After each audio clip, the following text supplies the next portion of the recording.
Virendra Singh, 1st battalion FR Lucknow से लगातार 6 साल से मैं इसी क्षेत्र में कार्य कर रहा हूँ, डिजास्टर के क्षेत्र। जैसे इंटरसेक्शन बता रहे थे, ठोकर बनना, ये जो सभी काम होते हैं, चाहे कोई भी निर्माण हो, वो हमेशा बाढ़ से पहले होते हैं। अगर बाढ़ की देखा जाए तो बाढ़ के हमारे डिजास्टर मैनेजमेंट में डीएम एक्ट में लिखा था कि बाढ़ एक ऐसी आपदा है जो प्राकृतिक आपदा है। अंग्रेजों के जमाने में बाढ़ को माना गया था एक्ट ऑफ गॉड, कि प्रकृति के द्वारा दी गई आपदा है जिसमें मानव का कोई हस्तक्षेप नहीं है। लेकिन कई घटनाएं ऐसी आई बाद में, जैसे आपने देखा होगा 2023 में हिंडन में बाढ़ आई। हिंडन नदी जो यमुना की सहायक नदी है, हिंडन नदी का जो प्रभाव क्षेत्र में 1 किलोमीटर था, लेकिन ग्रेटर नोएडा नोएडा के बीच से गुजरने के बाद वहां की जमीन महंगी हुई और लोगों ने अपने आवास बना लिए। आज वही हिंडन नदी एक नाले का रूप ले रही है। क्या आप उसे प्राकृतिक आपदा कहेंगे या मानवीय आपदा? मानवीय। हम और आप उसमें संलिप्त हैं। 2023 में उस यमुना नदी ने अपनी सहायक नदी हिंडन को पानी दिया, तो सेक्टर 62, 51, 52, 86 गौर सिटी पूरी तरह तहस नहस हो गई। हमारी 6 टीमें लगी, लगातार 15 दिन रेस्क्यू चला, जिसमें जनधन की क्या हुई? हानि। तो सबसे पहले जानना है कि जब भी बाढ़ आती है, बाढ़ में हम संलिप्त हैं, हम और आप। जब भी कोई भी हम अपने घर में फंक्शन करते हैं, शादी करते हैं, उसके भी 3 चरण होते हैं। शादी होने से पहले आप सामान खरीदेंगे, अपनी रिश्तेदारी में जो भी कार्ड वितरित करेंगे, वो होता है फर्स्ट फेज, जिसे हम बोलते हैं प्रीपेयरनेस, रोकथाम। दूसरा फेज होता है जिस दिन हमारे घर में दावत होती है, रिश्तेदार आते हैं, उसे अपनी कोर्स की भाषा में कहते हैं रेस्पॉन्स, या आप कहते हैं प्रतिक्रिया। और जो तीसरा फेज होता है, लास्ट वाला, जब शादी समाप्त हो जाती है उसके बाद हम हिसाब करने जाते हैं, जैसे हलवाई को हमें पैसे देने, उसके अलावा दूध वाले को देने हैं। तो जो लास्ट वाला फेज होता है उसे बोलते हैं रिकवरी फेज। इसी प्रकार आपदा के भी 3 फेज होते हैं। अगर बाढ़, जैसे नर्सी साहब बताए थे कि अगर हम सबसे ज्यादा समस्या आती है पशुओं को, अगर हम पहले ही है तो उसका हम तुरंत पालन करें। जैसे आप देख रहे हैं सहारनपुर में बाढ़ आ चुकी है, सहारनपुर में हमारी टीम बाढ़ में लग चुकी है, लगातार 2 दिन से हम भी देख रहे हैं गंगा का जलस्तर क्या हो रहा है, बढ़ रहा है। तो हमें पहले से क्या करनी है, तैयारियां बना लेनी है। जैसे आपको सूचना मिलती है, सूचना मिलने के बाद आपको हर जनमानस तक पहुंचानी है। अगर आप गांव के ग्राम प्रधान हैं तो गांव में, अगर आप जितने भी इस तहसील के लेखपालक है, ग्रुप बनाएंगे, ग्रुप में आप उस सूचना को क्या कर देंगे, साझा कर देंगे, जिससे हर व्यक्ति तक क्या पहुंच जाएगी, सूचना। इसके बाद दूसरा है, हम अपने कुछ व्यक्तिगत संसाधन बनाते हैं। जैसे हमारे पास संसाधन 2 प्रकार के होते हैं, एक होता है व्यक्तिगत संसाधन, एक होता है सरकारी संसाधन। जैसे यह 4 व्यक्ति को सर्वाइव करा सकता है। कितने व्यक्ति को सर्वाइव करा सकता है? 4 व्यक्ति। यह एक व्यक्ति का वजन सहन करती है और एक व्यक्ति को 72 घंटे तक पानी में सर्वाइव करा सकती है। 72 घंटे तक पानी के अंदर नहीं जाएगा। लेकिन आपके मन में एक सवाल आ रहा होगा, आपके पास सरकारी, हमारे पास सरकारी नहीं, तो हम इसको कैसे बना सकते? जब आप शादी ब्याह टेंट के गद्दे लाते हैं, उस गद्दे के अंदर जो स्पंज होता है वही स्पंज इसके अंदर भरा हुआ है। आप यहाँ पे स्पंज लेंगे और जो आपके सीमेंट के बोरे होते हैं, उस बोरे में उसी आकार के 2 स्पंज डाल देंगे, दोनों के ऊपर वाले मुंह सिल देंगे। सिलने के बाद मुंह सिलने में उसको गर्दन फंसाने लायक बन जाएगा, आपकी लायक जाएगा। अगर सीमेंट के 2 बोरे हैं, उन दोनों बोरों में जो स्पंज वाला थर्माकोल डाल लेंगे, थर्माकोल डालने के बाद ऊपर वाले दोनों किनारे सिल देंगे और नीचे रस्सी बांधेंगे। आप उसे पहन लेंगे तो लगातार 72 घंटे तक आप ऊपर रहेंगे। आप 5 बोतल रस्सी से बांध लेंगे, वह एक व्यक्ति का वजन सहन कर लेंगे। सही है। अगर आप पहले जो तैयारियां करनी है, अगर आपके घर में खाली ड्रम है, खाली ड्रम, प्लास्टिक वाले ड्रम है, आप उन ड्रम की मदद से आप एक नाव बना सकते हैं। 2 ड्रम रखेंगे, दोनों ड्रम के ऊपर 4 पाई रख लेना, आप अपना परिवार बाढ़ के समय आसानी से निकाल सकते हैं। अगला होता है बम्बूरा। आप 5 या 6 बांस जोड़ देंगे, जोड़ने के बाद वह भी एक नाव का काम करेगी। ये सभी तैयारी हमें कब करनी है? बाढ़ आने से पहले। जैसे सर ने बताया था कि हमारे पशुओं को दिक्कत, अगर आपका पशु, अगर उस पशु का आप खोल देंगे बाढ़ के समय, तो पशु हमसे सच में आसानी से निकल जाएगा।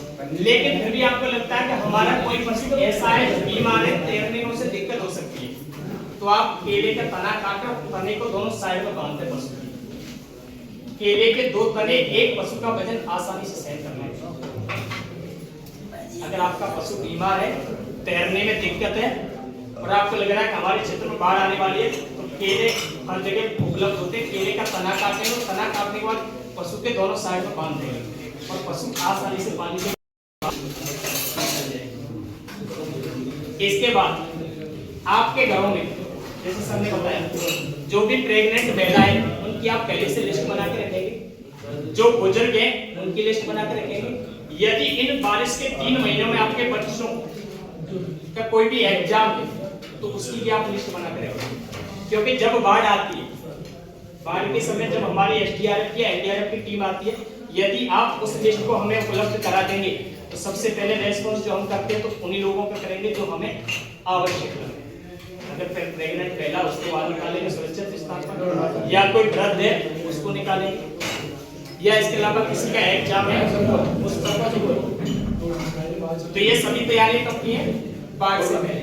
बाढ़ से पहले की मुख्य तैयारी है कि आप अपने पास जो भी राशन सामग्री सूखी रखें, जैसे चना, गुड़, जब तक पूर्वांचल में जाते हैं वहां सत्तू चलता है, ऐसी सामग्री जो लंबे समय तक खराब ना हो। अगर बाढ़ आने के बाद ऐसी स्थिति बने कि मान चलो खाना ना बना पाए, तो ऐसी स्थिति हमारे पास सूखी सामग्री होनी चाहिए 1-2 दिन सर्वाइव करने के लिए। उसके बाद जब उसका अच्छी तरह से क्या करना है, पालन करना है।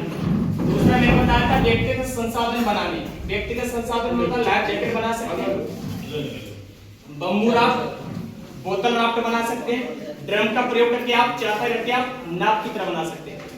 तीसरा बताया था मैंने, आप एक लिस्ट बना लेंगे जिसमें गर्भवती महिलाएं कितनी हैं, बुजुर्ग कितने हैं, हमारे घर पर बात ऐसा कोई बच्चा जो एग्जाम की तैयारी कर रहा है और इस बारिश के 3 महीने 4 महीने में अगर उसका एग्जाम है तो ये सभी तैयारियां तैयारी। आगे बात करते हैं बाढ़ के दौरान।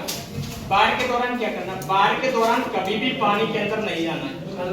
आप चाहे कितने भी तैराक क्यों ना, क्योंकि आपने सुना होगा पानी में वही मारा जाता है सबसे ज्यादा तैराक होगा। हम 5-6 साल की नौकरी में ज्यादातर उन्हीं को निकाले जो मछुआरे हैं, जो पानी में क्या करते हैं, मछली पकड़ने के चक्कर में खुद जाल में फंस जाते हैं।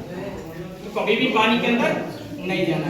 यदि पानी के अंदर जाना है तो हमें अपनी पूरी सेफ्टी के साथ, या तो आप कोई लाइफ जैकेट पहने हो, या आपके पास रिंग है, या आप बोतल राफ्ट पहने।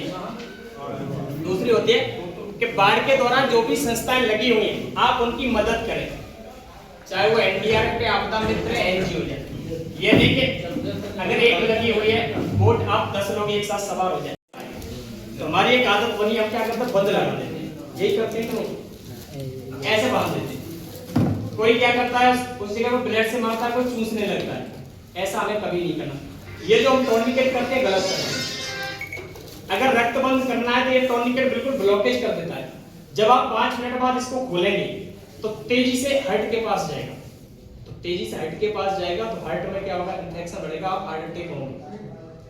अगर आप इसको खोलेंगे नहीं तो ये वाले सेल्स हमारे डैमेज हो जाएंगे, क्योंकि इनको ऑक्सीजन युक्त रक्त नहीं मिलेगा। तो कभी भी ये टॉर्निकेट नहीं करना।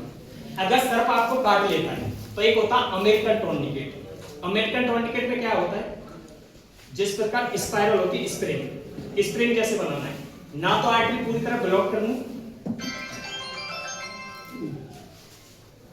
जिस व्यक्ति की मृत्यु आधे घंटे में होनी थी उसकी 1 घंटे में, आप चाहे बदायूं चले जाना चाहे कहां से। इसमें क्या है, हार्ट के पास इसको नीचे रखना, हार्ट से हार्ट के पास रक्त का प्रयोग बिल्कुल स्लो जाएगा, स्लो आएगा। अगर आपका कोई हॉस्पिटल दूर है तो आप इस टॉर्निकेट को करें और उसको मॉरल सपोर्ट देते रहेंगे, कोई दिक्कत नहीं। नॉन टॉक्सिक, टॉक्सिक की पहचान होगी सबको। 2 दांत होते सब, दोनों दांत बराबर दूरी पर और पंचर जैसे करेगा उसका रक्त फ्लो कैसा होगा, जाता है। अगर नॉन टॉक्सिक काटता है कभी भी बिना जहर वाला जब भी काटता है तो आवाज भी दिया। अगर नॉन टॉक्सिक बिना जहर वाला सर्प काटता है तो कभी देखा होगा कभी छोटा बच्चा गुस्से में काट लेता है, तो देखा होगा घड़ी का डायल जैसा बना देता है। छोटे छोटे दांत, क्योंकि नॉन टॉक्सिक वाले के दांत नुकीले नहीं होते, तो इसीलिए वो हमारी सिर्फ एपिडर्मिस को ही पार कर पाता है। छोटे छोटे दांत बनेंगे और गोल दांत बनेंगे। अगर गोल दांत है तो आप समझ जाना इसके अंदर जहर नहीं है। आप डॉक्टर के पास जाएंगे, वो सिर्फ ग्लूकोज चढ़ाएगा, कभी भी एंटीवेनम नहीं लगाएगा। एंटीवेनम क्यों नहीं लगाता? आप उससे कितनी कोशिश कर लेना, कहकर देखना भैया ऐसा हमें एंटीवेनम लगा दीजिए, क्योंकि एंटीवेनम खुद जहर है। एंटीवेनम क्या है? खुद जहर है। जो हमारे भारत में 4 प्रजातियां पाई जाती हैं, किंग कोबरा, दूसरा पाया जाता है कॉमन करेट, रसेल वाइपर, एक स्कल्ड वाइपर। चारों का जहर 1-1 ml लेकर के उसको रिसाइकल किया जाता है। रिसाइकल करने के बाद जो जानवर जंगलों में चलते हैं, ऊंट, भेड़, बंदा भी कुछ जाते हैं उसका बढ़िया बढ़िया।